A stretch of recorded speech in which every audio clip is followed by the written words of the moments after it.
This week on Crime Cocktails and BS, we're joined by Van Ondi, the host of Best Week Ever, aka the podcast that breaks down the wildest moments in pop culture and crowns the best and worst week ever. We're talking with Van about what inspired her to start the pod, how she keeps up with all the chaos on the internet and celebrity drama, and her takes on some of this week's messiest headlines. Grab a drink and let's get this episode started. We're your hosts. I'm Kaisa, And I'm Alex. and welcome to Welcome to Crime Crime Cocktails Cocktails and and BS. BS. We really nailed That was that. great.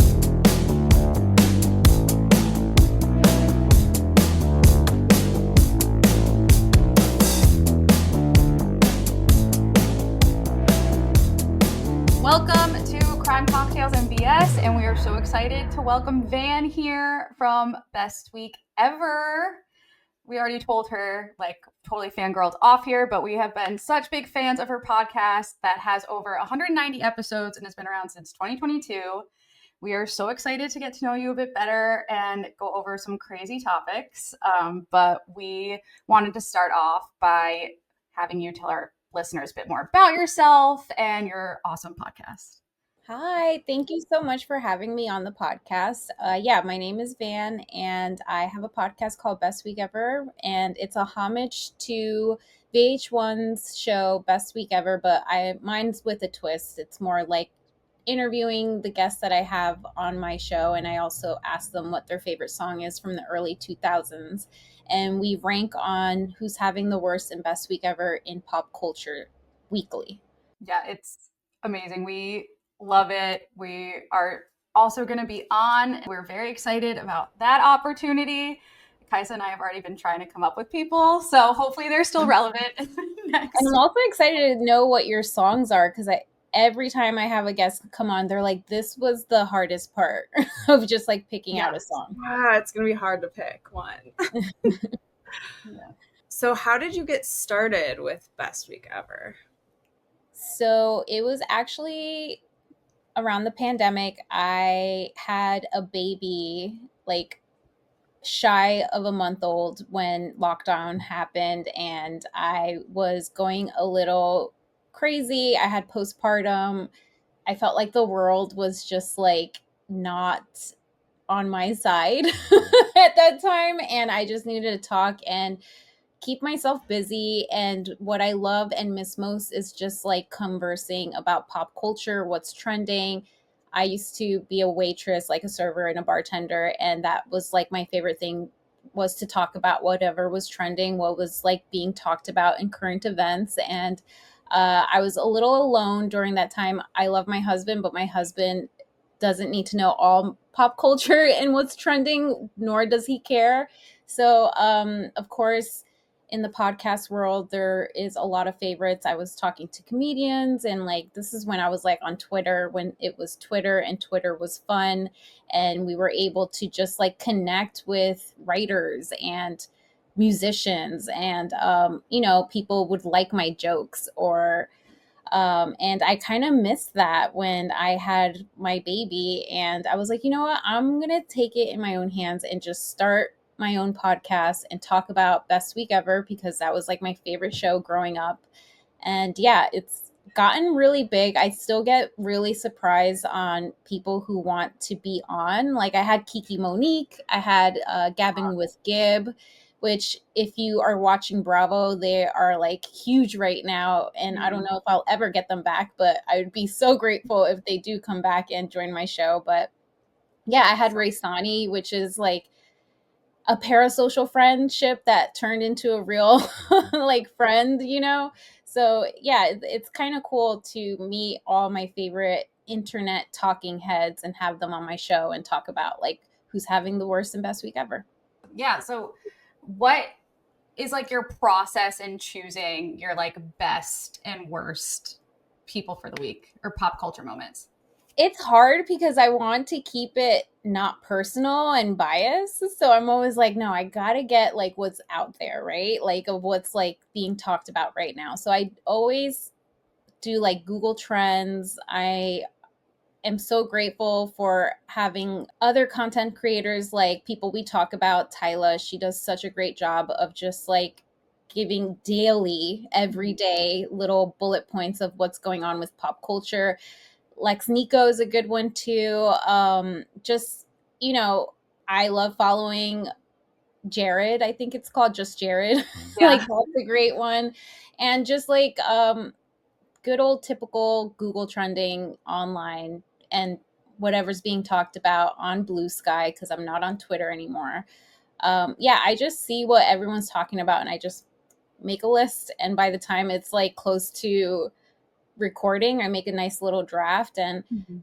also, I love it when my guests have different takes or different like current events. I know you mentioned this off recording, but the TikToker that is going live right now is kind of crazy to I don't even know if that's like real life, but it's crazy when you're like reading the news and I'm like this is happening like in the world. Yeah, what? I know. Um, what are some fun or unexpected moments from hosting that you've had? Obviously like the guest people who like DM me and say like oh my god this was a great episode, I still get really shocked and like right away I'm like thank you for listening because I need the listenership. It's not like I'm trying to aim to be Nick Vial or call her daddy, but knock on wood I really don't want to have that kind of fame, but um I get more like the more unexpected is like having someone be like, "Yeah, I'll come on your show," like Brendan from Come Through Queen, which Mhm. is like I've been listening for years. And when I asked him to join in, he was like, "Yeah, this is fun." And it's kind of awesome to hear everyone say, like, this is the greatest concept I've heard for a podcast. And Yeah. it's like it coming from a legend podcaster who's been doing this for like a decade, like that is it's rewarding for sure. Oh It yeah, is such a totally. cool concept. It is. I love Yeah. it. Yeah, I mean, so you've mentioned like using Google Trends and, other platforms or people who are posting daily, which we also are very grateful for, thanks to them, so we can keep being weekly. Um, how else do you manage to stay on top of like the constant content without burning out? It's funny because I feel like I'm kind of burning out right now. I have been taking a bit of a break of like doing it every other week or Mhm. 2 weeks in a row and then take a week off just because of like health issues. I have like a tooth problem and it's been leaving me kind of like it's like a brain fog right now Yeah. for me. So I was like, oh man, I need a like a little break, and I'm kind of saddened by it, but also relieved because Yeah. it is very much of a burnout. Sometimes I'm like I don't want to know, this much about what's trending. Also there are times where I'm like I wish I didn't know. Like some things are like that I know are against my own will. Like Yeah. a lot of things I wish I did not have to find out is You're probably one clearly of the talking biggest about things. Love Island, like Yeah. the rest of us. Yeah. We've been ready for The that. big one was like the Blake and Baldani, Oh, yeah. where I was like into it the first 2 weeks, and then by week 11 I was like I don't want to talk about this. Yeah, yeah, it gets mentally exhausting, and Yeah, I think you hit the nail on the head. Like it absolutely burns you out after a while hearing, and I feel like I get that like whiplash from it. and it's an emotional roller coaster, Mhm. just like because obviously political news get into the pop culture Yeah. trending news as well, and you're just like so bummed, and like yeah it can be a downer sometimes, but then you have like a great day like Amaya Papaya, Yeah. of Yeah. just like since day one I was like why is everyone being mean to her, and then like seeing her like light up and everyone love her by the end I was just like Mhm. ugh, finally.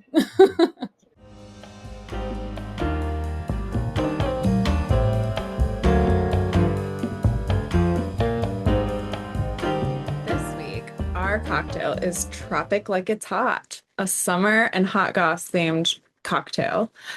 She's tropical and refreshing, the kind of drink that feels like summer but has just enough bite to get the gossip flowing. So this is Tito's vodka, coconut water, dragon fruit puree, mint leaves, lime juice, and topped with Prosecco. Alex always laughs because I top every cocktail with Prosecco, but I love it. So you can also make a mocktail, replacing the tequila with any sparkling white grape juice or non-alcoholic prosecco that you'd like, and enjoy.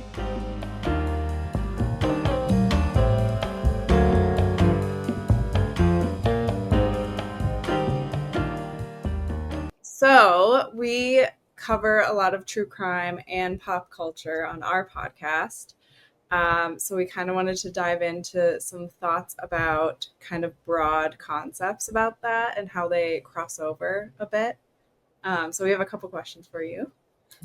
So obviously, Bravo has gotten hit with several lawsuits more recently than ever in the past few months, including most recently Britt Eady from the Real Housewives of Atlanta filing a $20 million defamation suit against Bravo, NBC, and the producers over the infamous April aired episode where Kenya displayed some explicit photos alleging that they were Britt at her hair spa opening.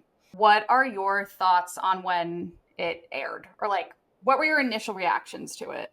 Well, obviously, I was super upset because I was looking forward to Kenya and Portia, like them being back together on screen. So obviously, it was very upsetting. I feel like I'm so Cynthia Bailey on this, where I'm just like stuck in the middle, where I want Kenya to come back, but have Britt Eady still be part of the cast as well. As much as I did not like Britt Eady, her family really wanted. I really wanted, knowing her family's history and having them on screen, I really wanted to see more of her family and her weird husband. Did you guys hear also that after she sued Bravo, she's like still trying to come back on the cast in Real Housewives of Atlanta? And I'm like, girl, No, you I didn't hear No that. leave way. the network and then try to blackmail them into having you join the cast again. I mean, I'm here for it. I would like to see it. I mean, same. That's also like pretty big, especially after she like posted on Instagram that she was leaving for like mental health reasons and saying like it was just destroying her life. But I think this is a case for a lot of people who leave and are like, F this show, or I don't know why I'm actually like censoring myself. I've never done that on an episode. That's really funny. But we've had multiple people leave Housewives franchises or other Bravo shows, and then like 3 or 4 seasons later, they come back. I mean, Bethany Frankel swore off Housewives. I mean, granted, she did have her like wedding spinoff, but after that, she was like, I'm great. I don't need to be on this anymore. And then like 3 or 4 seasons later came back. So The perfect example too is Leah Mobb, who went like on yeah. Vanity Fair, went on like a whole interview like parade of saying how horrible Bravo does to her mental health, and then in the same breath says like I would do it again, and if they asked me, I'd go back on. Like, Yeah. I don't get it. Yeah, I mean, like her case is moving forward with like the judge actually like allowed 3 claims to proceed. So I don't know how you can actually come back after filing and then like moving forward with an actual trial. Doesn't make sense. I think it's just about like they're not reviewing these contracts and like what is Bravo's ownership over things, and what there has to be like a clear set of rules, I think, and there isn't. So this is when things like this happen. And there are a lot of cases where cast members are upset that things are being exposed, but it's like you also signed up for it. I don't know. It's so hard to side with anyone there. I also agree with you about like being the Cynthia Bailey in this situation because like even during the reunion for Atlanta, filmed this reunion in June. So they've seen the episodes, they've seen kind of like what's come out in the media about this and what's happened, like Britt and Kenya together. And they still like were calling Britt out as both, like Kelly called her out for being both victim and villain. Phaedra said that, and then like Shamia is still accusing her of being dishonest, and like I mean Britt didn't go to the reunion, so they wanted her there to like actually hash out all these things and not focus on that. And I don't know, I think it's a cop out when people don't show up to the reunions. Yeah, no, it's like a guarantee fire too. Yeah. I feel like the only one that besides Bethany that has come back from not showing up on a reunion is Lisa Vanderpump, because they still have Vanderpump Rules, and like she, even though she's on Hulu, I don't know, she's kind of like on a weird line with Bravo and Hulu, right? Mm-hmm. But yeah, no, you're so right. Where like if you don't show up for a reunion, I don't even think you get your full paycheck for doing the season No, you as well. Yeah. That's Yeah. crazy. It's a I mean, bold statement. the first instance we saw of someone not come to a reunion was Adrienne Maloof on like season 2 of Beverly Hills. And she didn't come back after that. But I think they would have let her. I Yeah. think she was like actually a good fit on the show. But then, like, Ramona has walked off how many reunions? I mean, granted, Roni's not a thing right now, permanent pause or whatever. But like, even that, I think like walking off a reunion should also like have some kind of consequence. It also makes really good TV. Like It season does. 2 reunion of New Jersey with Danielle, like walking off however many times. Potomac with Mia, she Yes. walked Yeah. off. Yeah. God. She's trying to get into the Atlanta cast right now. It's not I happening. know. I So I would be so surprised if we actually saw her. So we wanted to get your take on public figures being tried by the internet. Like, we were kind of hooked on the Amber Heard and Johnny Depp trial. Like, that really kicked off our podcast, actually. Alex and I were texting about it constantly. So something like that, where it's really changing everyone's perspective by being aired on, and everyone's comments online and everything. So what is your take on that? Is it helpful or hurtful? I think it's definitely the latter, right? Because it's both. It's helpful and hurtful. The whole Amber Heard thing is still like a deep gash of a scar in me, just because I remember from the jump just like being on her side. But still, I remember in the beginning I was like, but she's always been kind of crazy, and then like going back on that and I'm like, actually, like, she's really young, and this man has always been a menace in the blind items of just like drinking and being abusive, especially knowing like the Winona Ryder story when I was young. Like, I guess Gen Z don't really know that about Mr. Crybaby himself. But yeah, no, the Amber Heard one was definitely disheartening. And by the time when it came to Blake, it was just very like, I'm so not like ready to do this all over again. Mm-hmm. Yeah. Someone who's been tried on the internet. Well, actually, someone I never liked and finally he got his day was David Dobrik. Yeah. From the beginning, I just got like bad vibes, and I'm always trusting my gut feeling, especially him airing his breakup with his like other YouTuber Yeah. girlfriend was just so performative for me. And I was like, I need to keep an eye on this guy. And then like obviously Trisha Paytas is someone that everybody like turned on. And then in the beginning, she's just like this beloved queen that we all love to conspiracize about her babies. But yeah, it's definitely like some internet sleuths where I'm just like, Perez Hilton, the day that everybody just went after him and they're Mhm. still on his neck whenever he tries to chime in on anything pop culture, like I'm like, we finally grew. Like, we're at the point Yeah. where I wanted to be when I was in high school, but Yeah. now it's like it's actually happening. I think this is also like a great segue into talking about like TikTok sleuths and in general, like they can both shine light on a lot of cases, like with Gabby Petito's murder that we found out. Like, there were people who actually like found their van and like took a video of it and put it on TikTok, being like, we think this is theirs. And, the hashtag Gabby Petito got over 500 million plus views. Like, and people were sending in like tips and footage and theories. But then, on the flip side of that, there's a lot of undermining of investigations and like re-traumatizing families and Mhm. false accusations and people trying to like already like automatically say that someone's guilty before we actually have any evidence. Are there any people that you think like that you can think of that maybe the internet was like, yep, they're guilty, or like, yep, they're in the wrong here, like they're the bad person, but then actually turns out they were innocent all along? One that just like popped in my head was the girl who like left her family and like I'm Oh like, yeah, from Hawaii. We covered yes, Oh yeah, we covered her. yeah. Yes.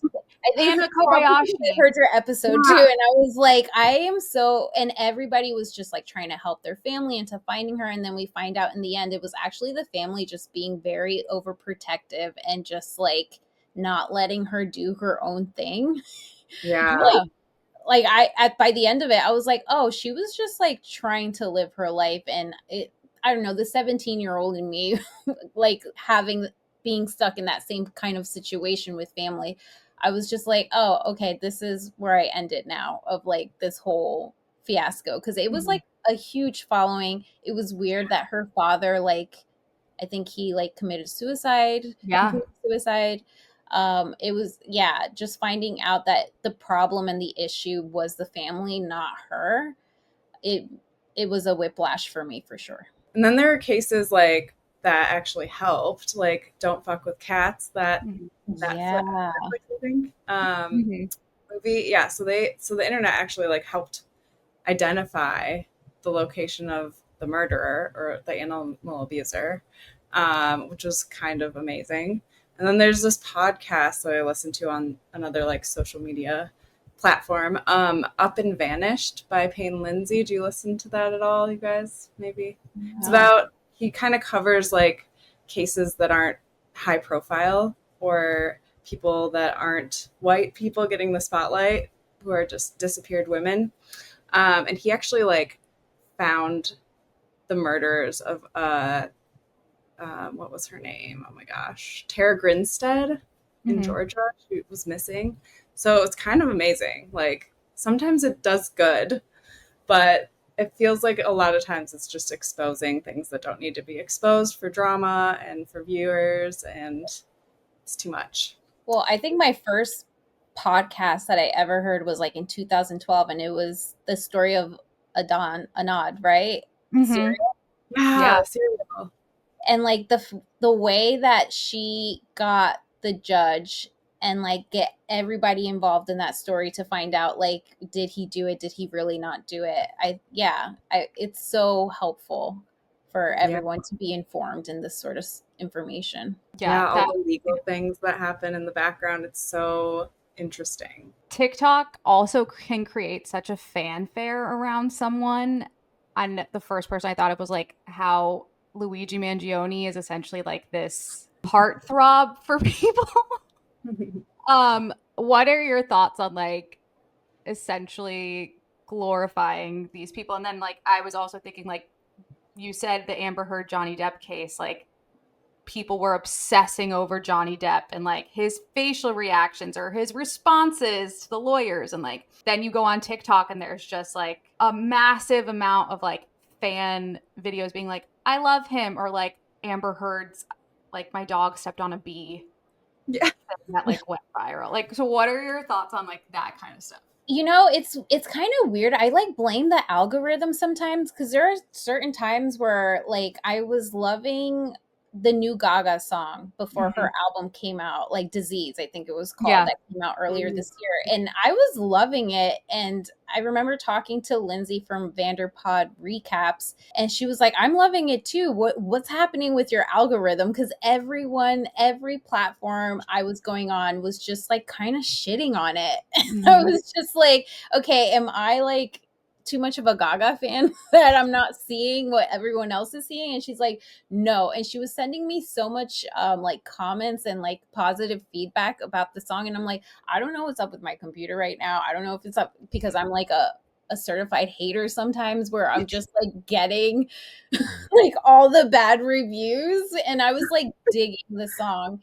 So I don't know if it's like an internet thing, because there will be times where I'm like on Instagram and everybody's agreeing with me, and then there'll be like I'll see TikTok comments where it'll be the opposite, and there's Mhm. like a slew of hate. So I don't know if it's a difference of platforms. You know what I mean? Like Yeah. obviously Facebook is like a fire garbage hating train like of misinformation too. Yeah. That's like another platform where I'm just like, where did you get the information? Like that's that's fake. You got it on Facebook. It's not real. I'm not even sure if the people on there with their comments are real as well. It's like boomers being tricked by AI, and that's basically all it is now. Boomers are Gen X because they're getting close. Yeah. Seriously. Oh my God. But I love how we're getting blamed. Growing up as a millennial, we got blamed for a lot of Gen X things. And I see now it happening to Gen Z where like they're getting blamed for a lot of millennial things. I don't know if you picked up on that. I'm just like, millennials do that. And now Gen Zers are getting blamed. It's like a full circle now of news. Honestly, I kind of call that karma for Gen Z for coming after us so hard. So they'd come after us very hard. Yes. We're like the joke online everywhere. we've been through enough. We have been through enough. I agree with all their stereotypes though. Like it's real. Yeah. There's no denying it. We all wore tank tops under t-shirts with a long sleeve and giant belts that did not need to be there and thin scarves and back. I know. I can't. We all run on anxiety and people pleasing. It's fine. Yeah. I guess we should start with just the Jax Taylor of it all. He can't seem to just keep his foot out of his mouth, as I don't think any of us are surprised by. Obviously, he announced that he's leaving the Valley ahead of season 3 filming, which is actually delayed right now. And then followed up with announcing that he is stepping away from his bar in Studio City, which still blows my mind that if I just stayed in Studio City a couple years longer, I would have been able to go. Someone actually just said yesterday at the time of this recording that the Jack sign was back up. Oh no. So, and then he also recently made a cameo for someone whose dad died. Someone hired him to do it. And instead of like being supportive, he said things like, I know how you're doing shit. My philosophy is we are on this earth for a good time, not a long time. Then went into talking about Vanderpump Rules and how that came to an end and that they had a great run all because of the fans. And let's be honest, you can only cheat on so many people. I followed that up with, you just lost your father, and I won't sit here and be like, it's going to be okay. I'm sure everyone is saying that to you right now. It's not going to be okay. Right now, it's the best it's ever going to be. So he's making it about himself again. Like, he's such a narcissist. He's like, I'm suffering too, basically. He's such a narcissist. And you know, the only reason why he did that cameo is because it was a loss of a father. And that's like his MO all the time of like, why he is the way he is, even though before his father died, we never heard a lick of him. He loves to remind people, and this is like a platform to be able to do that. Yeah, yuck.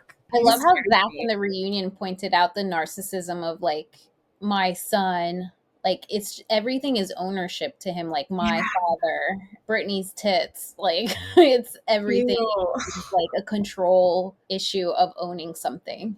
Mm-hmm. It's so true. Yeah, he wouldn't use his son's name. He just said my son. And he's really terrifying. I feel like everyone's afraid of him. I'm kind of scared of like what's going to happen to Bravo. Like, I know we just talked about like all these allegations and like lawsuits, but like he's one that's waiting to happen.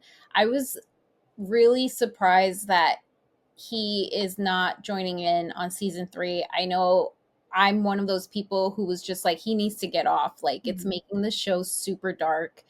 And if Brittany's going to stay on, I don't really think he's fully off.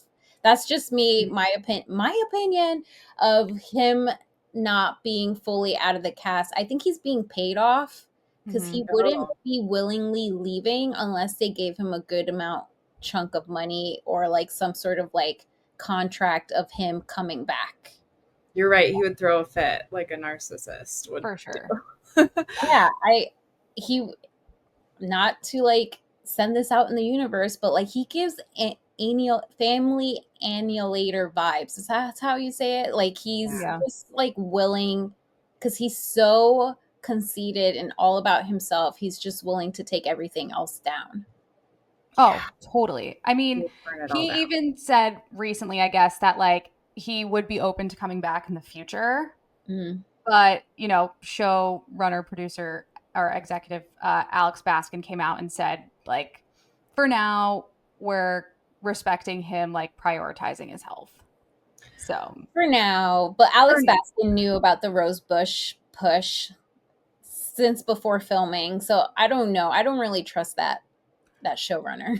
I Alex don't and I have talked about this. I don't think he's at rock bottom yet, and I think Bravo knows that, and so they're protecting themselves because if he does something worse than he's already done, which I expect to happen, it leaves them liable. So it's If he smart can of take them, Brittany but down, his wife, by saying like, I blame Brittany for not checking up on me, he's gonna use that against Bravo in the yeah, future. you're Like so I'm gonna blame Bravo for never stopping me.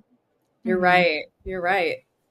It sucks that he has that leverage because they really didn't step in anywhere along the way. Yeah, and him and So his lifts. I mean, great for whatever brand that has those shoes. Like they're getting a lot of friction right now of sales, but Yeah. just him and his lifts. They need to get off my screen. Yeah. I mean, it's I agree. narcissism 101. The fact that like he just can't be secure with the fact that he's shorter than the rest of. I didn't even want to know his height until I saw No, those shoes.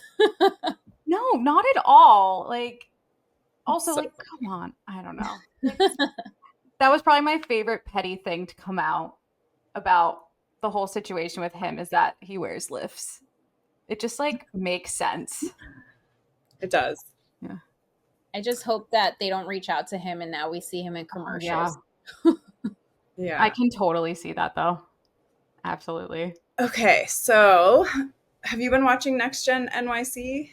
Yes, I covered it on my Patreon. I had so much fun watching it, and it really brought back old school NYC prep days for me. That Yes. was like my favorite one of the first Bravo shows I saw in college.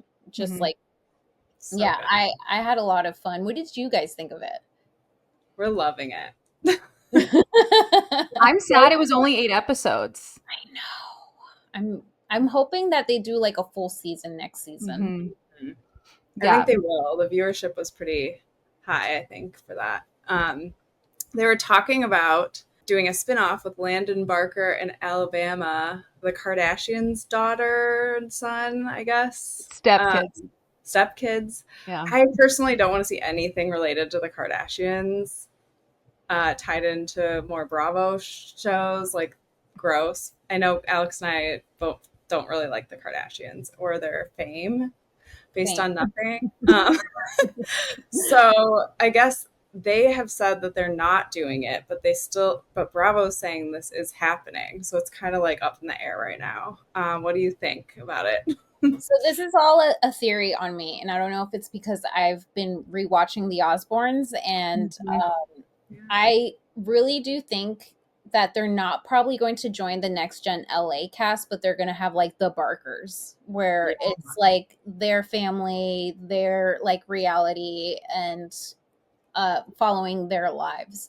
For the Next Gen LA cast, though, I heard talks of Katie's daughter from Mhm. Real Housewives of Orange County, which I am totally down for. Yeah. I personally want to nominate Dina Manzo's daughter, Lexi. Lexi. Yes. So she's in LA. She would pop off with her shoe brand. It's like so hot right now, and she's like a fashion girly. So I think that would be like a plus for the show. I know Heather Dubrow's like real estate son. I know everyone's like kind of like ragging on it and dragging it, like dragging him, saying like he shouldn't be on. It'd be annoying. But like we had Brooks for Next Gen Yeah. NYC. I was hate watching Seth as well, you know. Same. So weird. I can do that with Heather Dubrow and Terry. I don't really mind it as much. But yeah, they also had Cynthia Bailey's daughter, which would be like a Yeah. great addition to the cast. Did you guys hear of anyone else? Because I really wish they would just like reach out to Lexi. I think that would be a great follow. And plus, we'll get to hear more from Dina and more of her side, Mhm. because I know Real Housewives of New Jersey right now is in hiatus, but I just don't love the focus and this is so hypocritical of me because I'm from Paterson, New Jersey. I ride and die for my Teresa and Dolores, but like knowing that Dolores is like the main cast member to like bring back Jersey and start off Rhode Island, I don't know, it's just not sitting well with me because she did write a letter of support against Dina Manzo. Mm-hmm. And like, I don't know if you follow Dina Manzo's story. Her ex-husband, who is the brother-in-law of Caroline Manzo, he basically beat the shit out of her. Yeah. She had to do a whole facial like surgery, Reconstructive, yeah. and they don't fucking talk about that on Bravo. But everybody loves Dolores, and it's like I would love to know like why she did that. Like, did she have something held against her that she had to write the letter, right? I'm giving her the benefit of the doubt. This is me being hypocritical over Dolores. But yeah, I just really wish we got some sort of back history with Dina, what she's up to, how she's doing. But I also know she's like a really private person. And I think Lexi would at least have some say or back up her mom. She has already. But that's just me going off a tangent of why I want Lexi to join this cast. Because Riley did such a great job on making Candy look good. Because we all know that Candy's like right and dying for P. Diddy on the internet right now. And Ariana Bierman, oh my God, what a fucking star. Obsessed. I love her. Made me feel bad for Kim a little bit because Mm-hmm. I haven't these last couple Yeah. years, right? I know her perspective of it was really interesting to hear. And it did, I mean, there's obviously some mental illness happening, but yeah, it was like really good to hear her thoughts on it. She's such Yeah, a sweetheart. and know more information about like Kim too, bringing Kim into Watch What Happens Live. I would Yeah. love Lexi to bring back Dina to Watch What Happens Live, you know, just Yeah. putting that out in the universe. I'm excited for Next Gen LA. I just hope they picked the correct Same. like cast, Yeah. because New York, I think New York made it fun because it's the only like person that was aware of herself so much was Ava. Yep. And Mhm. I don't want that happening in LA because there are a lot of Avas, unfortunately, in LA. Yeah. Yeah. And I mean, it's kind of, maybe it's like some kind of karmic cycle for her, but she was so aware of herself and like too conscious. And now so much more information has come out about her than, I mean, obviously Charlie with the crypto stuff has come Yeah. out as well, but like, and Georgia's ex-boyfriend's ex-girlfriend doing like her 12-part series and going on their relationship, but like really so much has been focused on Ava and like getting evicted from her apartment and like all the stuff going on with her dad. And It's wild. it's, yeah, it's wild. But I completely agree with you. And also on the Dolores front, so I'm from Rhode Island and I'm here now recording this. So I completely agree with you on Dolores. And then when I heard about her connections to the Rhode Island cast, I'm like, I don't know how this is gonna go. And she's likable, which makes it even Yeah. harder.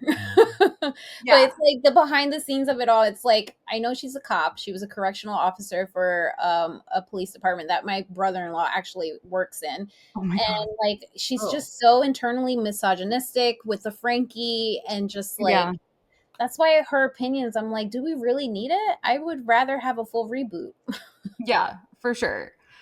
Someone else's opinions maybe we don't need, but are getting shoved at us anyways, is Scheana. I love a fun segue. Yeah. So obviously she has come out about Brock's affair and her book, My Good Side. Also, podcast has been doing like a series on TikTok and Instagram where one of them is listening to the book, like the audiobook, and her facial expressions or in reactions to what Scheana is saying is chef's kiss. Like I could watch it all day. With all of this, a lot of people, or the general consensus, is that she is setting up to come back to the Valley as a full-time cast member for next season. I think none of us have been able to escape this.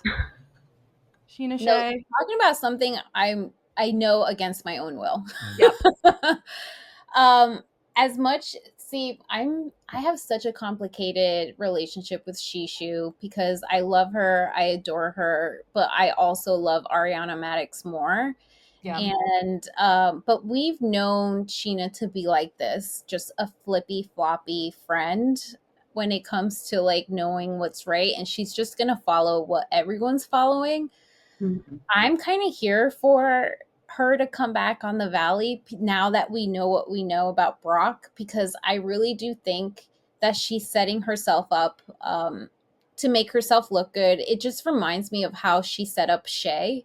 I don't know if you Mm-hmm. Yeah. remember that whole ending of the Oh episode yeah. where she thought that, well, Shay thought that they were just going to have a conversation, and then it ended with her being like, I want a fucking divorce. So Yeah. I'm hoping that she does that with Brock in the Valley. She Do knows you how to think bring that him will together. happen? I don't know if she will divorce him, but I think she's going to put him in his place. Yeah. I think she's going to, like, I don't know. Like, I don't see her really protecting him the way that she said she was protecting herself during Mm-hmm. season 11. Um, I really do think that Brock is going to be on the hot seat, and Sheena's going to let him be on the hot seat. Like, he deserves it. I think she's going to Oh yeah. torture him a little bit. And if she does that, I'm totally here for it. But if she's going to be like Lala, just, I don't know. It, I have to watch it to know my full like perspective in the view of it. But right now I'm just like, yeah, let her cook. It's very strategic and smart of her PR team. Like it Mm-hmm. is. Like I guess props to her to use the platform. Yeah. You know, it's But really icky though that she kind of had she I just think if she did that to Shay, she did it Mm-hmm. to Ariana, why wouldn't she do it to Brock? true. For sure. So true. Yeah. Um so Denise Richards has been on the news everywhere. Awful, awful news.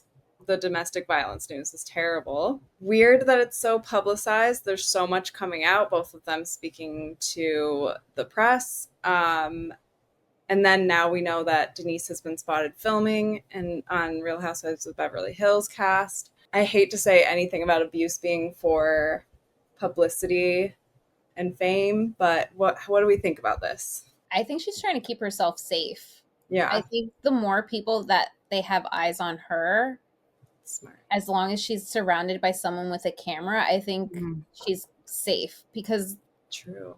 everything that's coming out about Aaron right now is Horrifying.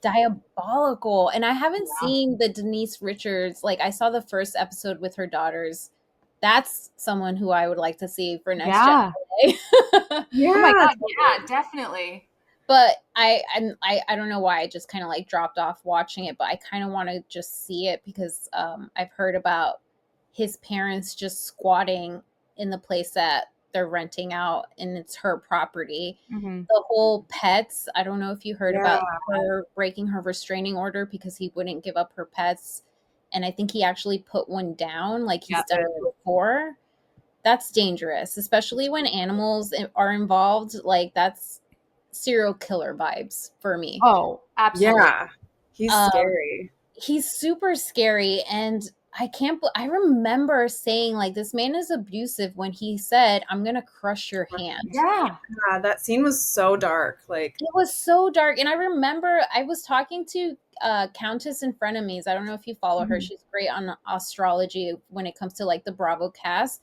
I remember us talking about like, this man is abusive, and I think the reason why Denise was so protective of her sexual experience with Brandy was because like Aaron was probably in her ear saying like, you better not fucking talk Yeah. about this. yeah. It just gave very much like control abusive vibes. And yeah, I really do hope that they keep filming just so she's like surrounded and Mm-hmm. not like alone.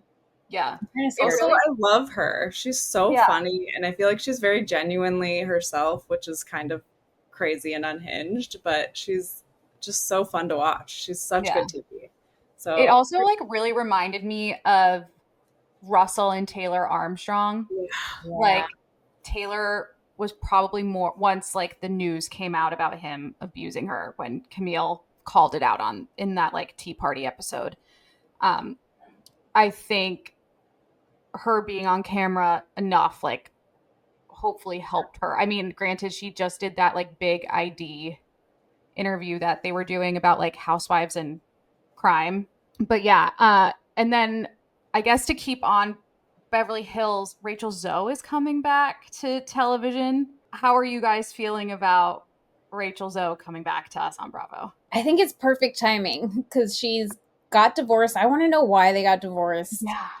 I loved the Rachel Zoe project. Like, that's like another Bravo Vault series that I love going back and watching. And I really want to know what she's up to. I want to know if she is going to have some sort of tiff with Kim, and not Kim, Kyle. I mean, I wish Kim would come back, but I know. prayers for Kim. I'd like her to be in better health. But yeah, no, I really want to know her relationship with the other ladies because Bose is going to be back too. Mm-hmm. And Dorit, I know Rachel Zoe follows everybody in the cast but Dorit, so I want to know what the tension is there. I think she would be a great addition, but also I wonder if her and Kyle are going to butt heads because those are like queen bees. I'd love it if Rachel Zoe would dethrone her, Right. in my personal opinion. I mean, I have a lot of thoughts on Beverly Hills.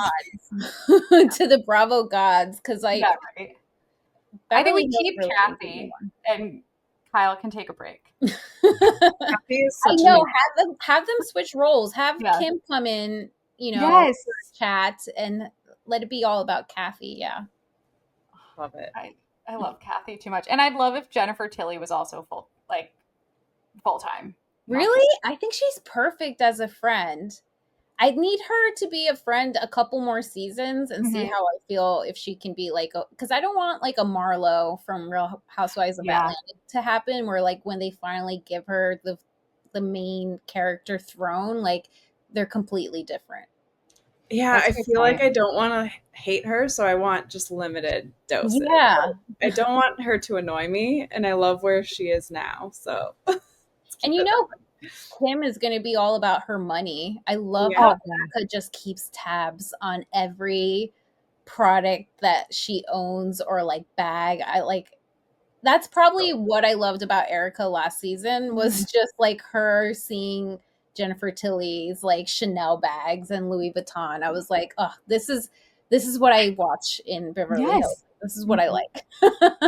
Yeah, I feel like Jennifer Tilly kind of brought back the like luxury part of Beverly Hills that we had at the beginning. Don't you remember like what's her face? Dana came on and was like 25,000 for her sunglasses. Then she had like That was the so funny. lollipop holder and all that. But like since her, I feel like they weren't necessarily like showing us how much stuff costs and like which they were doing every single episode up until then. Jennifer Tilly also brings like this old money feel, even though it's pretty much new money, right? It's old Hollywood money. Yes. Like, yeah. It's like red carpet, like from the 90s. Like she was an Oscar nominated actress. Yeah. I love how the cast doesn't know that. I know, it's mind blowing, and Like I mean, she has pieces too that are one of a kind, or like she knows every story behind each thing she owns, and it's just like it's so cool. I could talk about her all day. It's too much. Love Island, are we over it? There's some new drama about producers manipulating the votes and keep drama going. I know it's kind of fizzling out now, but what are your thoughts on that? When you sent me the email about Love Island, I was trying to find this photo that appeared, I want to say a couple weeks ago, of the production crew. I don't know if you saw this. I've been trying to Google, guys, please reach out to me if you can find this picture, because I've been trying to find it on Google and also back on my likes, but I can't seem to find it. But they took a picture of the whole cast and crew of Love Island season 7. And I have questions. There's not enough people of color. There is way too many men. Yep. Not enough women in the cast, which makes me believe that these men are having fun pinning girls against each That other. makes sense. Yeah. And why the Love Island boys are always like Mojo Dojo Casa like bros. They really are. They're down here and the women are always like up here. It just doesn't make Mhm. sense. It And doesn't make sense. Yeah. it just made me realize like, oh, like it's been production all along. I don't know. I want to know if because last season was so great, and I think they really did listen to Ariana last season with the show because she's a true fan. And I don't know, this season I don't think Ariana had any say on things, and it was just like all salacious to like make other viewers watch more when it's like you already had people tuned in. You didn't have to do this much. Yeah. I'm also finished with Love Island UK. Oh I don't yeah. know if you guys saw this season. I need to watch It it. gave me everything that USA didn't give me this year. Okay. It was perfect. I'm not upset about who won. I'm actually really happy they voted a couple that was pissing me off from day one.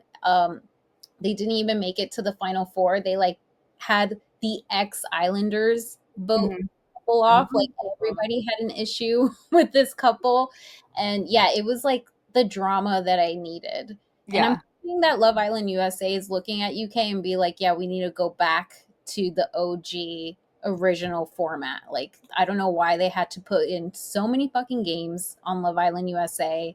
They didn't do the public tweets or announcement of what we think of them.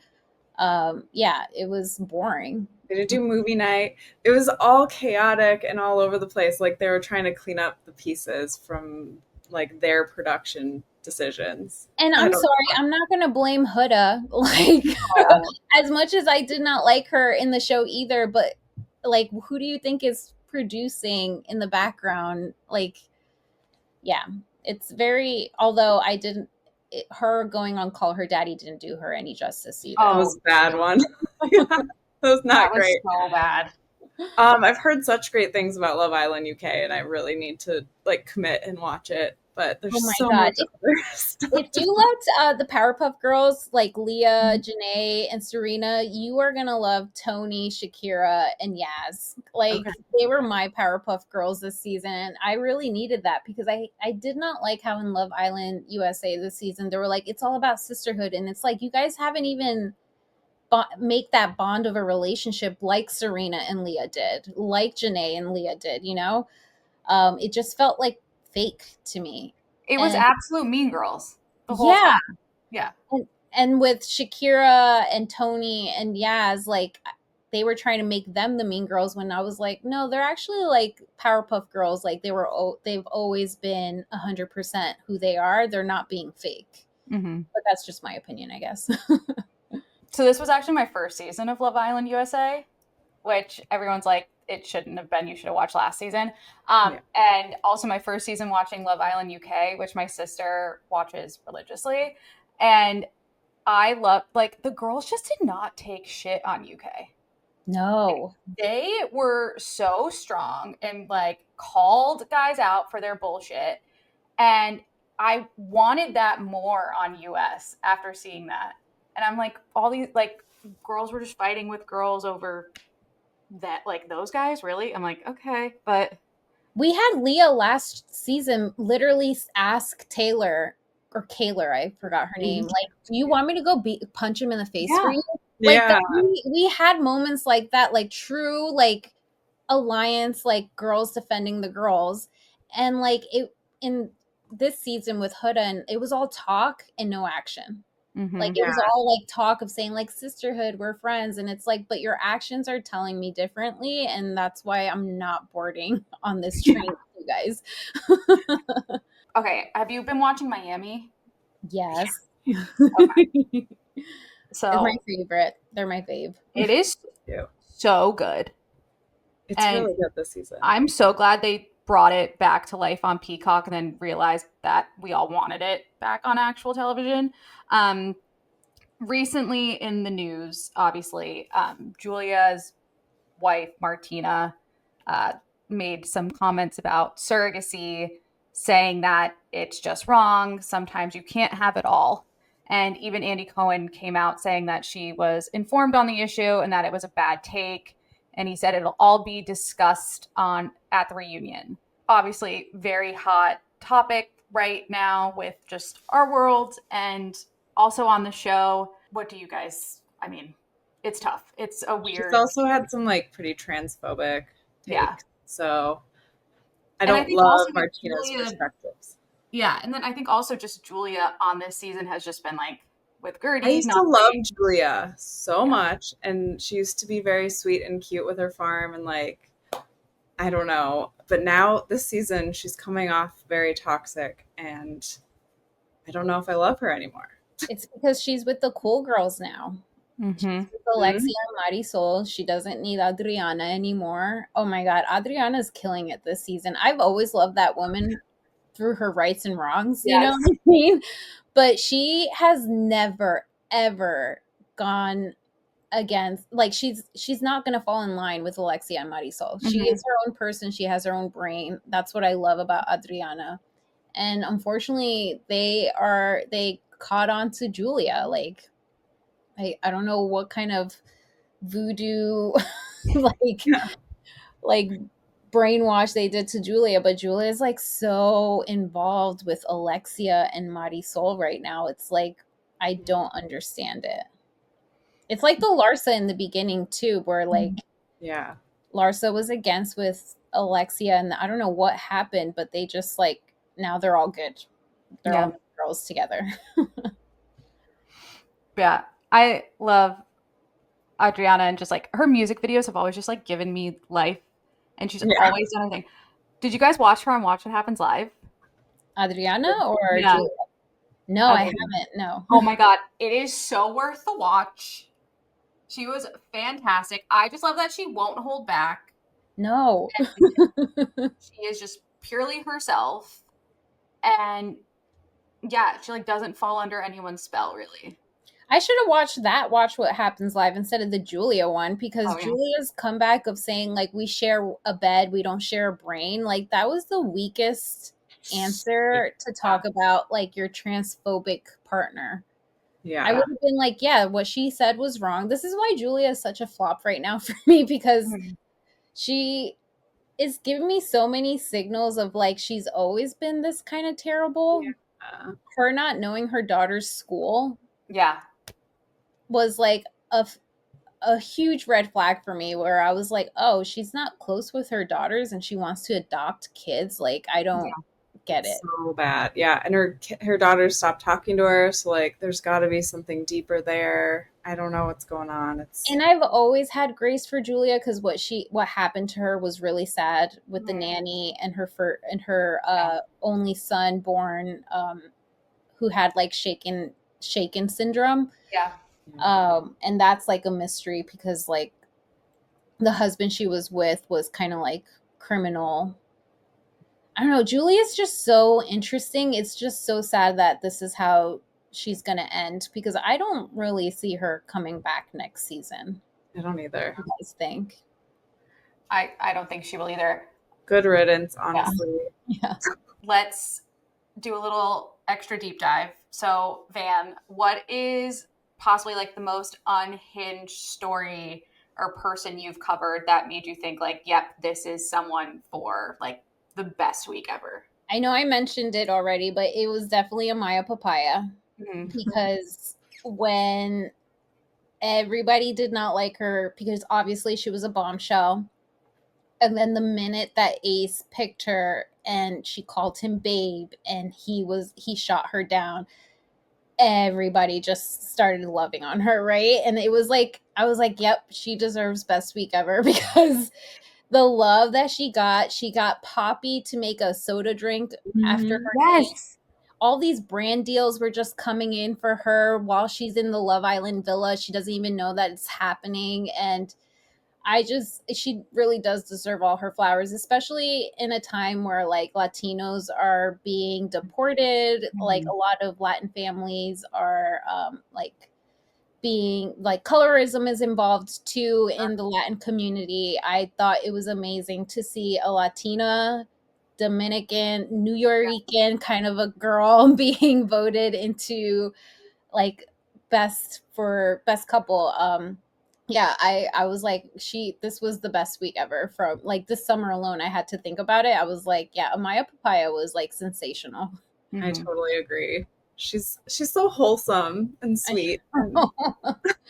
If you don't like my cup of tea, you don't have to drink it. Also, shout out to like Bella Dash A. Yes. Yeah. Saying like, you can't get this coochie from me. Like, I've been doing that all summer. I was hoping she was gonna come back. Like, I was like, they're totally gonna bring her back, but they didn't. They should have. I mean, like, if they went the Love Island UK route, they should have had her come back and like vote some couples off. That I would have loved to see that. Totally. What pop culture storyline do you wish would disappear forever? And I'm gonna repeat myself: Blake versus Baldani. Yeah. Yeah. I never liked Blake Lively. Finding out how her last name came to be, because she's supposed to be Blake Brown. Yeah. Do you guys know the history of? I don't know this. So her stepfather, her mom. It's not even her real dad. Her mom married a very prevalent actor in the early 80s or mid 80s. I can be wrong. It's all on Wikipedia, guys. You can literally Google this. And so Blake was born Blake Brown, but when she got married and she started going to auditions, she got more auditions by going by Blake Lively, because that is her stepfather's last name. And her stepfather was already like a famous actor and people knew him. So that's how she got her way into auditions. So Blake Lively is a Nepo girl, but like by association. And yeah, good for her for getting her bag, knowing early on that like to get into these spaces, I have to have my stepfather's last name. But there's just so many stories like that about Blake. You know what I mean? That's just like one of many. And I've always never liked her. I didn't like Gossip Girl.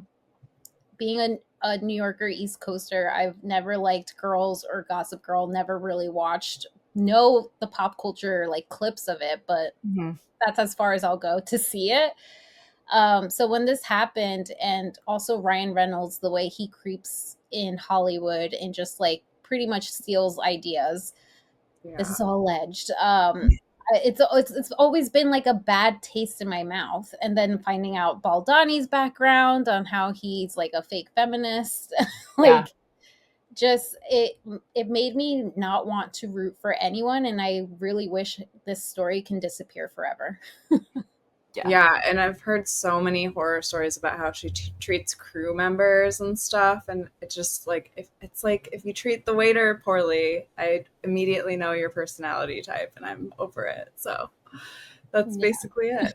Who would you say is like the most chronically online celeb person right now, and do you think that they should keep going, or do you think they just need to log off? I feel like I'm going to be controversial, and I don't want to send your listeners into a hate tirade, but it's Taylor Swift for me. I think she's chronically online, and that's why she has like a lot of Easter eggs. That's why she's like ahead of like knowing things, because she's listening to us.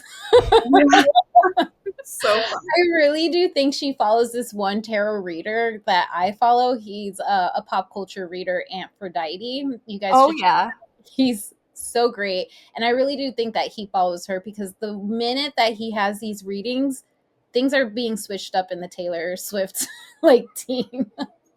And I think she's chronically online. I really do think that she spends a lot of time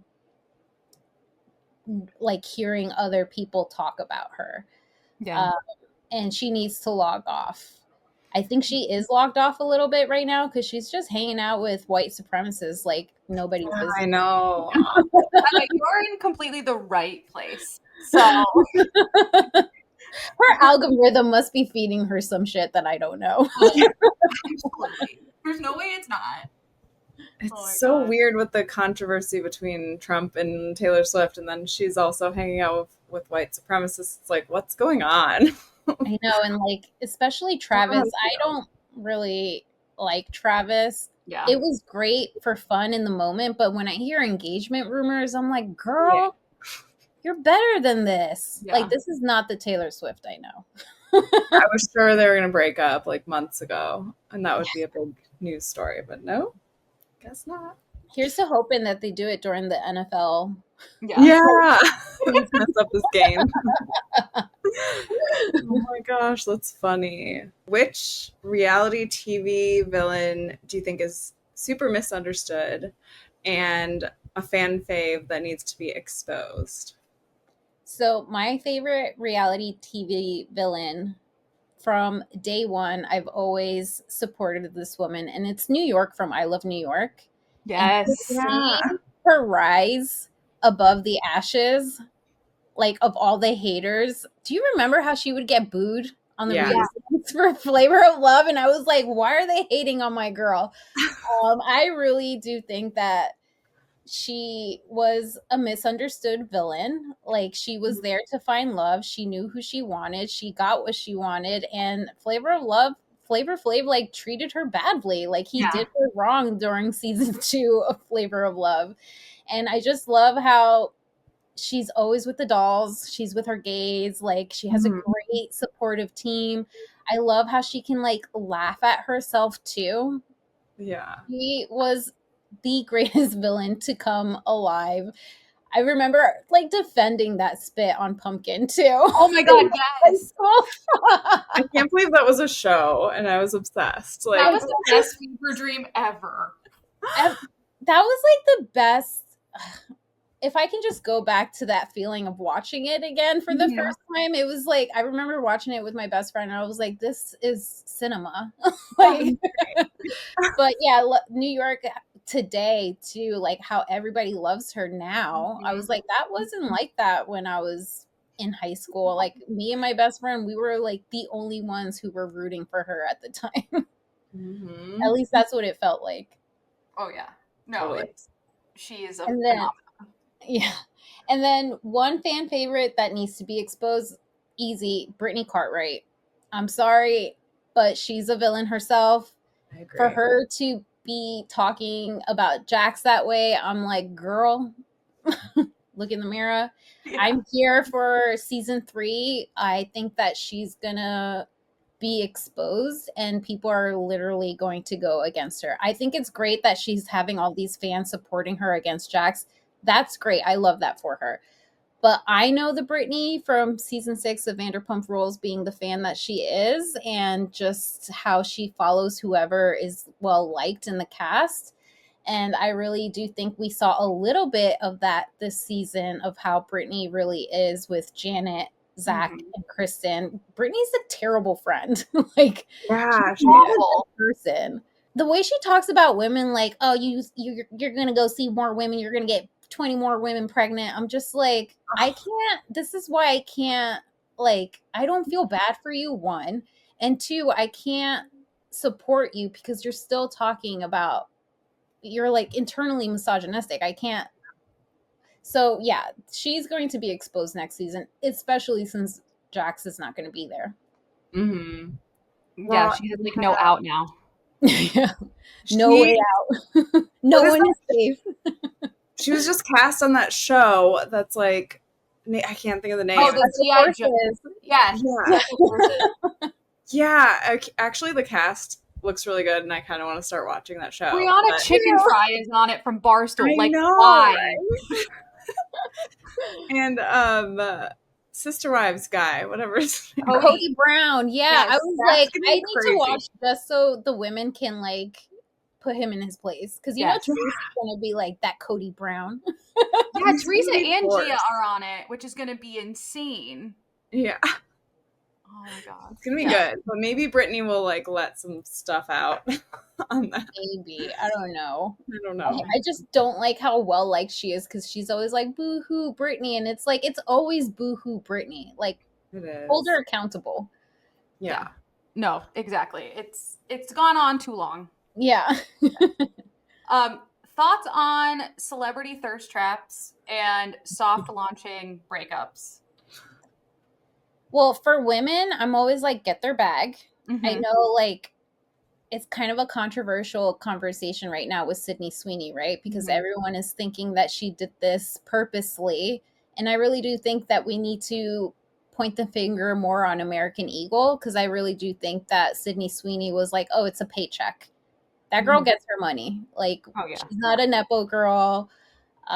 She doesn't come from money. She's said it in an interview like a couple years ago how like every dollar cent is put towards like makeup, clothes, design. Like she like breaks even most with the money that she gets.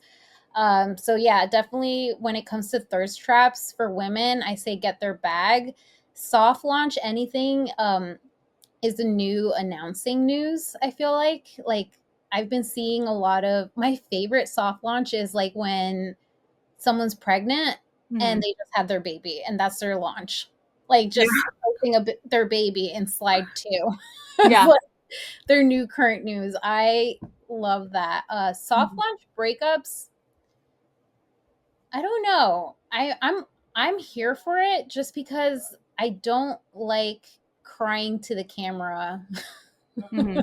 TikTok clips and reels. I think soft Either. launch breaking up and soft launch like new bows like Meg the Yeah. Stallion, I love finding out that people got married.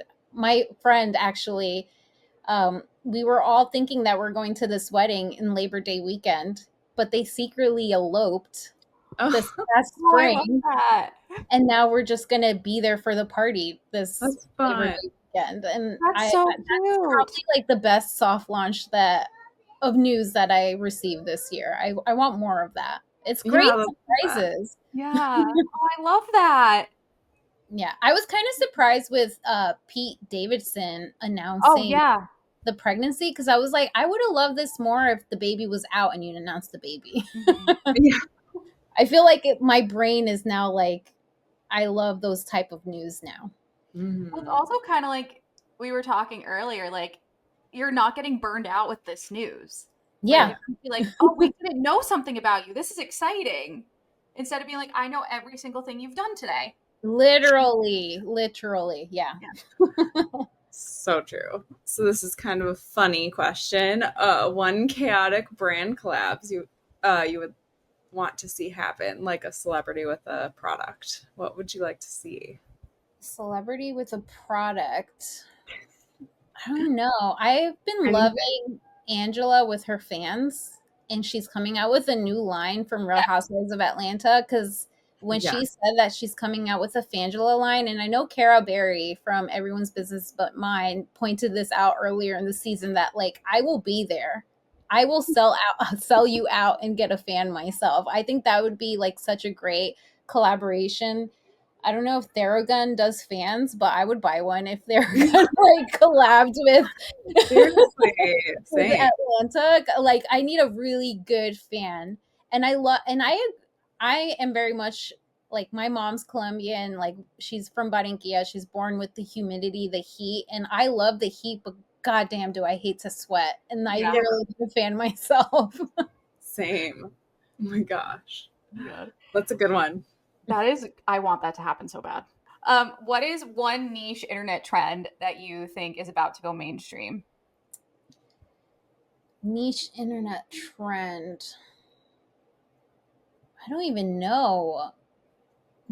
Did you guys come up with one? Because this was really hard for me to like think of a niche internet trend. I just thought of like screenshots of Venmo requests as breakup evidence, kind of. That's a good one. That's trending a little I bit. love that. I might be like old on that, but I mean, one that's already gone mainstream, but I loved it was women. Mostly it was women like sharing their screenshots of ex boyfriends, yeah. like their texts, and being like, it was to like not to like boast Taylor Swift, but like it was to one of her songs, and it would just like pretty much be shitting on the ex-boyfriends, and I'm like, I'm here for it. Like, show me everything, show me the results. And then maybe the other one that I think is about to go more mainstream is there are these accounts that are analyzing guys' Hinge profiles and like dating app profiles and doing like red flags, like connecting all this stuff, being like, what the fuck is this? Like a guy being like, I'm looking for monogamy, but his like bio is like, in an ethically non-monogamous relationship with my wife, looking like to date someone own, but then they're looking for monogamy with that one person, like with that person. It's, or like a guy being like, I just want to find my plus one forever, and then under like looking for it's like intimacy with no like connection or like no emotions or anything. It's like, so I've been seeing that more and more, and I kind of just want to see like someone from Raya doing it and exposing crazy shit on there. That should definitely be an account of itself, of just like the Raya profiles. I would love that. I'm surprised they haven't done that yet. Yeah. No. I mean, they kind of did it with Ben Affleck, right? Mm-hmm. That one troll. But I need more of that. I would actually, yes, that's a niche internet trend for sure, that I need more of OnlyFans girls calling out celebs. Yes. Love that. Oh my God. I hope that we've just manifested that. Yeah. I mean, if Jax Taylor can have OnlyFans, I can only imagine like the celebs that are actually reaching out to OnlyFans girls. Yeah. Yeah. Oh gosh. So we do this thing called Quick Shots of Truth, where we rapid fire ask you questions. We did not send you these questions ahead of time, so it's just whatever pops into your head, just answer. So are you ready? We have 5 for you. One celebrity who didn't deserve their comeback. A celeb that didn't. I'm trying to think of a man. Scott Baio. Do you remember when he came back trending hard? And I was actually part of that crowd who was like, oh, he's such a good guy. And then like, we shouldn't have ever done that, because now that MAGA idiot is walking around being a Trump supporter. And I was one of those people that held him in a pedestal. No. Pop culture moment that lives rent-free in your head. Oh, this one is one that I always talk about, and I am always trying to look for this clip, and it is Rebecca Romaine Stamos. She was being paparazzi, and she was waiting for an elevator, and it was just when she got divorced with the Stamos guy. I'm forgetting his name now. And the paparazzi, he's like a well-known paparazzi. If you saw his face, you would be like, oh, I used to see him on VH1. He was asking her to turn around because she was just like facing the elevator, and he was like, God, no wonder what's his face divorced you. And she just looks back at the cameraman, and he got his shot. He got the picture that he wanted, like the mug face that she just like turned around, and that just lives rent free in my head, because it's a clip that I've been looking for forever. I wish it was an episode of Best Week Ever that I can find on VH1, because I just remember being like, as a teenager, being like, what a fucking douchebag for him to do that to her. I would love to hear her thoughts and see if she remembers that day, because it was her face. And if you know Rebecca Romaine Stamos, she's always laughing with her big ass teeth. Yeah. And like, this was a bug that I was like, she never gives that kind of a stone cold face ever. She's also just like stunning. I know. The all-American girl. Yeah. That I grew up with. Reality show you would thrive on versus one that you would be kicked off of immediately. I would definitely get kicked off America's Next Top Model. For slapping the judges. No. I would thrive in Real World. Yes. Not having to worry about like paying rent, living in a like lush like house, and getting to party, and just having a part-time job. I can't believe those people used to complain about having a part-time, not full-time job. Bring it back, but like keep it during that era. Like Yeah. I don't want people from now on it. Like I want that alive again. What do you consider more dangerous? Replying to a TikTok hater or posting something that gets a ton of hate? Replying to a TikTok hater. At least if I put, they are, and my like the way my adrenaline like goes up when someone like leaves like a hate comment or like is going up against my comment. Yeah, at least for posting I can like not have comments up, right? Yeah. True. Yeah. TikTok or Bravo? If you had to quit one for a month, which would it be? TikTok for sure. Yeah. Agree. Oh my God. Seriously. Oh, Van, thank you so much for joining us. Yeah, thank you for having me. Fun. But I think we went on some crazy ass tangents and it was so fun. Conversation was literally everything we could have asked for. Tell our viewers and listeners where they can find Best Week Ever.